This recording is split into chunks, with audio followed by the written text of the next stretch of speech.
03 UZ, so that would be out of the 01 to 06, any Lexus sold here. Okay. It's the aluminum block, 4-cam, their latest version of the V8 they developed for the Lexus way back, what, in the 80s. You know? Okay. Yeah, so.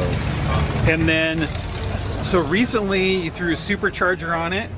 Yes. So there's a company out of New Zealand, Lake Manufacturing. They make an adapter plate that bolts a bunch of different superchargers, but this is the 03 to 04 Mustang SVT.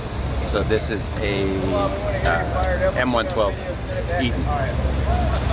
So yeah, is it common to, I mean, are there other, and I'm going to get it wrong, it's a 66, right? 66 Toyota Stout. Okay. Yeah. Is it common for any of these to have a supercharger with this motor in it? I mean, are there any of these other than this one in the world with this setup on it? No, definitely not. Okay, I was gonna say. Yeah. Definitely not. I think there's a guy, I mean, whatever you find online that's trying to put a UZ motor in. I've yet to see it run. Other common is like the 2JZ, everyone loves those. Oh, okay. I think in like the 80s, everyone put a 350 in it, just like every other car. But yeah, just because it's easier. Yeah. But, you know. So when you bought this, was it already patinaed or did you add patina to it? I didn't add any patina. I mean, the truck is as it was, the way I found it. I just cleaned up.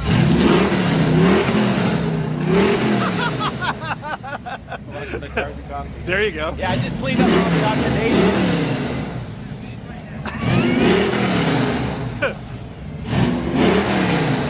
Throttle works. There you go. All right. Yeah, just cleaned up all the oxidation and put like a patina sauce on it. Oh, okay. Just like an oil. Like a Poppy's patina kind of thing? Yeah, exactly. I didn't want to put any like clear coat or anything on it. Yeah. Who am I to pause the whole patina process? Yeah. The only fake patina is on the engine on the valve cover. Just to kind of like melt everything together. Kind of, I don't know, make it match, I guess. Right. Oh, okay. Yeah, that's one thing too that I think I can't believe like what, you know, a pretty amazing job you did. So what did you use to do that? It's a lot easier than people think. So you start with your base red primer, then you add your top coat to match the factory body color, and then you just scuff it down until it looks, you know, until you're happy with it. And what did you use to do, like a Krylon type thing, or did you use? It's actual automotive paint. Oh, it is. It's actually the same primer that's on the wheels. Oh, okay. Yeah, these are US wheel. They're 17 by 7s and 8s. And that was another thing, kind of like match, you know, because this is just red primer on the front. Oh, They all came that way just from the fenders forward. They all had red primer, and the body back had, I don't really see any primer. Maybe white? I don't know. You know? Huh. Just how they work. Wow. And the interior is kind of interesting because it has like a 60-40 kind of seat, right? Yeah, that's how they came. Yeah. So the passenger 60% is fixed, and then the driver goes back and forth in 3 positions. The interior's all stock, you know. All I did was recover the seats and the doors and cut a hole for the shifter. You know, other than that, the interiors, that's how they came from factory. Well, can we see inside? Yeah, absolutely. It's kind of interesting. It has like the little tiny door. grab handle. The little tiny grab handle. My 2 favorite things about the interior is this like blender switch setup, and that would have been the selector for the transmission, right? No, that's actually what do we got? We got wiper, parking lights, and headlights. Oh right wow! there. I figured that was like a push button transmission, like a that's your headlight like a switch. Plymouth would have had. Yeah, really cool. And then on this side, this was your. They showed you a little sticker here, warning for how fast you can go for each gear on that. What? Sticker. Yeah. Really? Yeah. It's amazing that is still intact. Yeah. Did you re-put that on, or is that just never? They all came that way. That's actually I got one out of Cave Toyota in Long Beach. They sell all those stickers remanufactured. Wow. Just a little touch to, you know, kind of tie everything together. That's really cool. Did you remake these too? So this was steel. I put speakers in there and then just kind of, I don't know, just put some burlap on there so it could actually breathe, actually let the sound through and kind of look, I don't know, kind of match the rest of the vehicle. I think it looks cool like that. It almost looked like they're supposed to be like that. I don't know what was supposed to be there from the beginning. Maybe this was an access panel just so you could get the window regulator in there. Otherwise, there's no way to get your hand in there to. And did you recover these? Yes. Yeah. Wow. They look like if you were to just glance that they were painted. Sure. Oh yeah, I think this is like some medical vinyl. They're using like dentist office and stuff like that. It was the closest color I could get to what factory was. Factory was always blue on the door panels, or body color. Yeah. And then the seats were always black, and I never looked alike of the black seats. Yeah, they look good this color. Yeah. And then the parking brake was here, or did you relocate it? That is that's an aftermarket. I forget the brand. It's really common. But the parking brake used to be a T-handle right in the center, but with all the HVAC and all that stuff, they're just absolutely no infill. So that all went.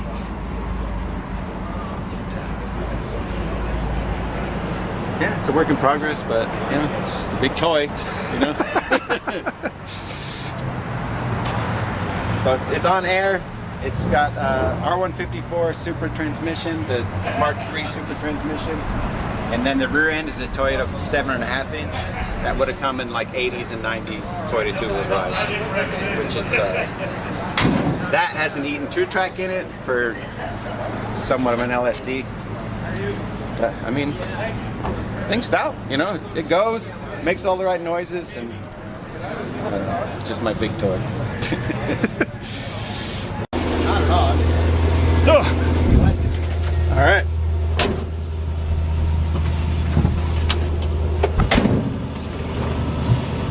Do you wear your seatbelt in this? Yeah. Oh yeah. You know what? I was, for whatever stubborn reason, I was against having seatbelts in it until I saw that. Was that Mercury Comet? I saw that video and I was like, okay, this thing's getting belts. You know. Because a lot of people don't wear their seatbelts in their car, and I wasn't sure because, you know, some people are into it, some people are. Whoa! I never noticed that there's a. Oh, we got our rising sun flag on the roof. That's kind of cool, and I was- never noticed this either. This is their sun visor made out of wood. Was that? This is factory. This is how the That's truck how it came. was when you got it. Yeah. That's how they came. One visor that's made out of plywood. That's really cool. There's actually a lot more space in this than I tons of thought room. there would be. They actually, for the U.S. market, they extended the driver's cab like 2 inches, you know, just to account for the big Americans. Interesting. You know, so. In the vintage Air, I'm assuming you probably made this plate. Yeah. This is actually, I thought these switches look a lot more like Stock 80s, plate. 90s They sure Toyota, do. those little sliders. Yeah. And then, so I just made this plate to carry it, and then it doesn't have hazards, so I added a couple pull switches just to, you know, it's not hooked up to anything yet, but, you know, like I say, work That's in cool. progress. Yeah, I agree. These, if you were to just glance, this looks like it should have been here. Right? Yeah.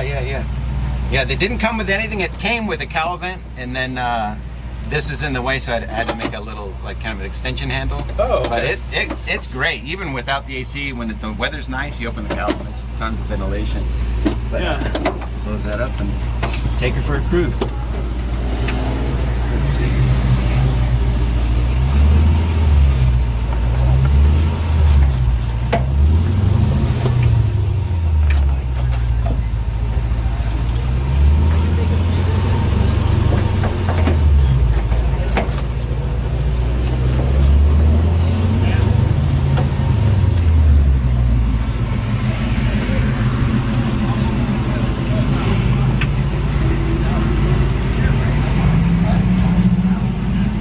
So all the gauges work except for the fuel gauge. I haven't got that. I noticed you got figured the out accessory yet. one going on there. Yeah, there you go.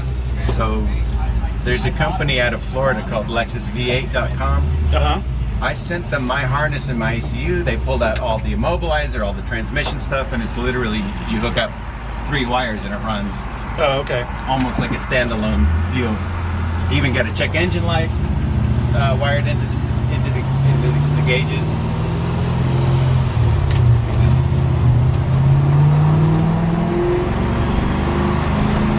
So we've got factory headers for exhaust manifolds, going into 2 1/4 stainless, into an X pipe, into just, I believe they're Summit's brand stainless mufflers, like their Magnaflow knockoffs. And sounds good. I think it sounds good.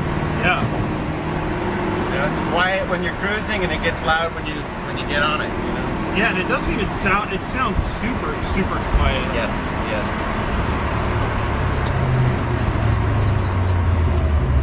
Yeah, it's like you said, it's just, you know, a Toyota or Lexus, Yeah. you know, V8. It's like super quiet. It still acts that way. Yeah, real smooth.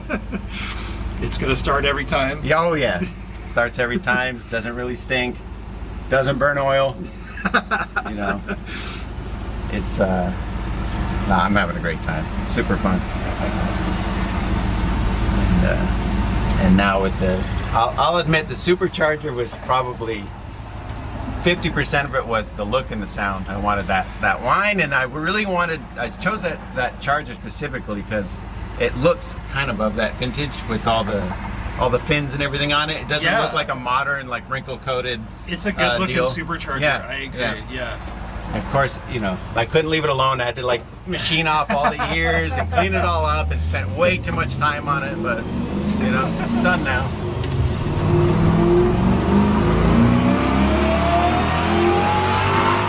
And it goes. It sure pulls. Yeah, I mean, it's not stupid fast. There's lots of faster cars out there, but that's not what this is for. It's just for cruising and But I mean, how much does this thing weigh? I haven't scaled it. I think I want to say around 2,800 pounds. You know, it's pretty light. I mean, Pretty this light is for a a truck. very light truck. Yeah, there's not much going on with this thing. No, for sure. But you know, people ask me when I did the swap, like, oh, are you sure the frame can handle it? This and that, like. That's another thing that I wanted to ask you. Sure. Somebody asked me, is they're like, oh, this thing has to be on like a full chassis or something. It's not, right? This is the stock Stout chassis, so it's fully boxed 3/16 from the front, I want to say, until the first leaf spring shackle. And beyond that, when I did the airbags before the V8 swap, I put a 4-link in there, just to make it easier for it to go up all the way up and cycle all the way down. Right. So I mean, it hooks, it drives straight, like it's, you know, the front geometry kind of shows its age, and also that it's slammed, that it's not ideal, but I mean, it drives straight, it brakes straight, it goes fast. You know, that's all I ever wanted out of this. Right. Yeah. I mean, you didn't build it to do like road course work, No. obviously. This is for just cruising around. Yeah.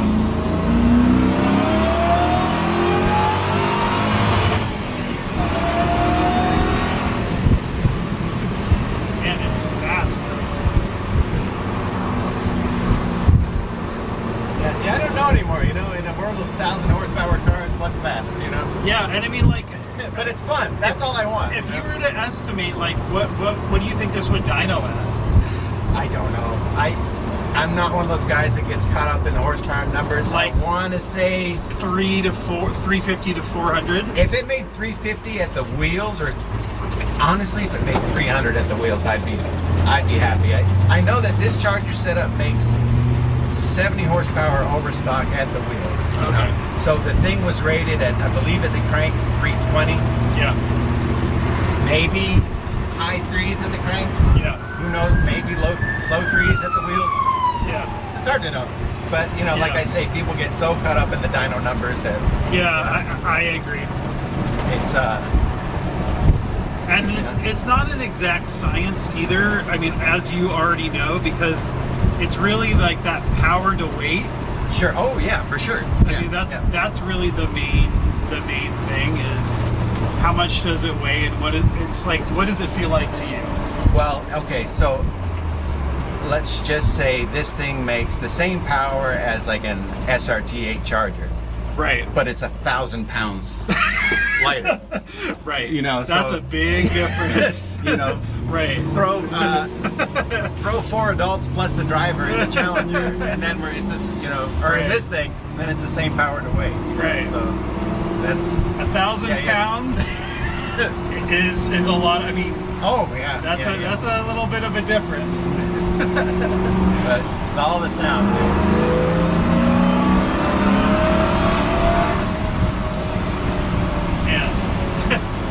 check engine lights, no weird sounds. It just runs great. Yeah. Man, does it run great. It's Crazy. like usually you always feel like you're gonna make some big compromise, like it doesn't idle right, or it's it's super hot or anything. It's Right. The thing just runs like it's, I don't know. It still thinks it's an LS 430. It's just I don't know what that thing weighs. Probably 1,500 pounds more than this thing. Right. Yeah, so, that's true. And then you can think like, oh, people say, oh, is the rear end gonna be strong enough? Is this gonna be strong enough? Well, that's another thing, is traction and the weight of the vehicle. You know what I mean? It's a huge factor as far as, will the thing survive, Yeah. So it only has 245s on it. Unless you really slip the clutch and try to do a burnout, I've never had traction issues in this car. Right. It's just I don't know, I highly recommend it. All you need is about 10,000 hours of time and a place to do it. And Yep. but that's, All you need is the time and money to do it. it's a time and a place to do it. The money comes and goes. Yeah. Yeah. That's a very good point. So, and then the other favorite part, it makes the whoosh sound. Makes the whoosh sound. This is as low as you can go without cutting the car up, and I didn't want to cut it up. So. Yep. Wow. Well, man, I sure appreciate it. That was amazing. That was fun. That was fun as hell, man. Wow. That was awesome.